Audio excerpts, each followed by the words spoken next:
ఆ మాజీ మంత్రి కఠోర దీక్షను సాగిస్తున్నారు. అధినేత మళ్ళీ సీఎం కావాలని మొక్కుకున్నారు. 5 ఏళ్ల దాకా తన కోరిక నెరవేరడం కష్టమని తెలిసినా ఆ మహిళా ఎమ్మెల్సీ మాత్రం ఇంకా దీక్ష కొనసాగిస్తున్నారు. ఇంతకీ ఆ దీక్ష ఎప్పుడు ముగుస్తుంది? ఆ మాజీ మంత్రి ఎవరు? ఆ కఠోర దీక్ష ఏంటో ఒకసారి చూద్దామా?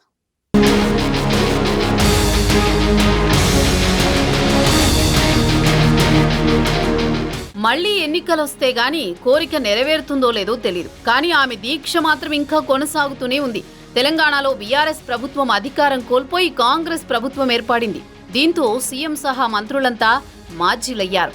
సిట్టింగ్ ఎమ్మెల్యేలు ఓటమి పాలయ్యారు. తెలంగాణ రాష్ట్రం ఏర్పాటయ్యాక 2 పర్యాయాలు సీఎంగా బీఆర్ఎస్ ప్రభుత్వాన్ని నడిపించిన కేసీఆర్ మరోసారి ముఖ్యమంత్రి కావాలని అనేక మంది బీఆర్ఎస్ నేతలు కార్యకర్తలు కలలు కన్నారు. కానీ ప్రజలు కాంగ్రెస్ పార్టీకి పట్టం కట్టారు. తమ కోరిక నెరవేరలేదని బీఆర్ఎస్ నేతల్లో చాలా మంది నిరాశ చెందితే, కొందరు మాత్రం కేసీఆర్ 3వ ముఖ్యమంత్రి కావాలని దీక్ష పట్టారు. మాజీ మంత్రి బీఆర్ఎస్ ఎమ్మెల్సీ సత్యవతి రాథోడ్ విషయంలో మిగిలిన నేతల్ని మించిపోయారు. టీడీపీతో రాజకీయ ప్రస్థానాన్ని ప్రారంభించిన సత్యవతి రాథోడ్ బీఆర్ఎస్ లోకి వచ్చి ఎమ్మెల్సీగా మంత్రిగా అవకాశాలు అందుకున్నారు. అయితే గత అసెంబ్లీ ఎన్నికలకు ముందే మళ్లీ కేసీఆర్ సీఎం అవ్వాలని దీక్ష చేపట్టారు. కేసీఆర్ సీఎం అయ్యేదాకా చెప్పులు లేకుండా తిరుగుతానని శపథం చేసి అలా తిరుగుతున్నారు. కాళ్లకు చెప్పులు లేకుండానే ప్రయాణాలు, పర్యటనలు కొనసాగిస్తున్నారు.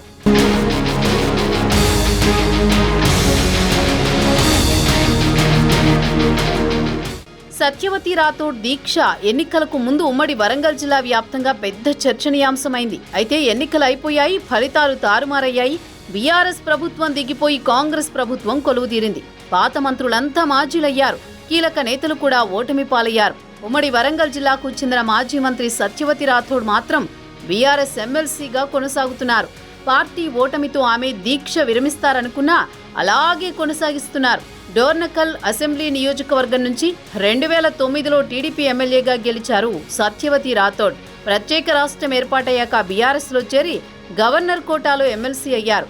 గత ప్రభుత్వంలో స్త్రీ శిశు సంక్షేమ, గిరిజన శాఖ మంత్రిగా బాధ్యతలు చేపట్టారు. కేసీఆర్ 3వ ముఖ్యమంత్రి కావాలని గత అసెంబ్లీ ఎన్నికలకు ముందు నుంచే కాళ్లకు చెప్పులు వేసుకోకుండానే మంత్రి హోదాలో పర్యటనలు చేశారు. ఎన్నికల తర్వాత తన కోరిక నెరవేరకపోవడంతో దీక్షకు ఫుల్ స్టాప్ పెడతారని అంతా అనుకున్నారు. కానీ మొన్న అసెంబ్లీ సమావేశాల్లోనూ సత్యవతి చెప్పులు లేకుండానే కనిపించడంతో ఆరా తీసిన జర్నలిస్టులకు దీక్ష ఆగలేదన్న విషయం తెలిసింది. వచ్చే ఎన్నికల దాకా మళ్లీ కేసీఆర్ సీఎం అయ్యే వరకు కాళ్లకు చెప్పులేసుకునేదే లేదని సత్యవతి చెప్పడం హాట్ టాపిక్ గా మారింది.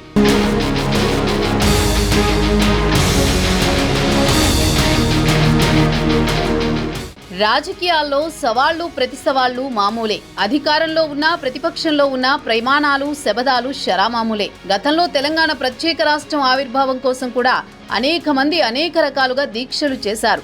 సవాళ్లు, శబదాలు, వినూత్న పద్ధతుల్లో ఉద్యమాలు, దీక్షలు చేశారు. కానీ ప్రభుత్వం అధికారంలో ఉన్నప్పుడే కేసీఆర్ మళ్లీ సీఎం కావాలని కోరుకుంటూ మంత్రి దీక్ష చేపట్టడం పెద్ద చర్చనీయాంశమైంది.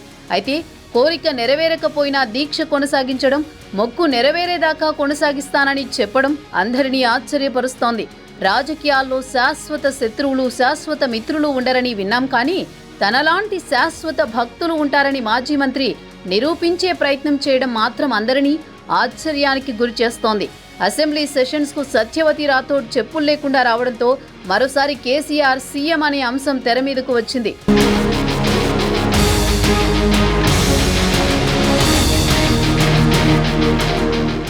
రాజకీయ గురుభక్తి ఉండడం వరకు ఓకే, కానీ సాధ్యం కాని హామీలు ఇచ్చినట్లు దీక్షలు చేస్తే ఎలాగని కొందరంటుంటే, పార్లమెంటు ఎన్నికల్లో 1 సీటు గెలవని పార్టీ మళ్లీ అధికారంలోకి వస్తుందా అని మరికొందరు చర్చించుకుంటున్నారు. ఏదేమైనా మంత్రిగా పనిచేసిన మహిళా ప్రజాప్రతినిధి కేసీఆర్ మళ్లీ సీఎం కావాలంటూ ఇప్పట్లో ఎన్నికలు లేకున్నా దీక్ష కొనసాగించడం మాత్రం అందరినీ ఆశ్చర్యానికి గురిచేస్తోంది. చూద్దాం మరి మహిళా నేత దీక్ష ఫలిస్తుందో లేదో.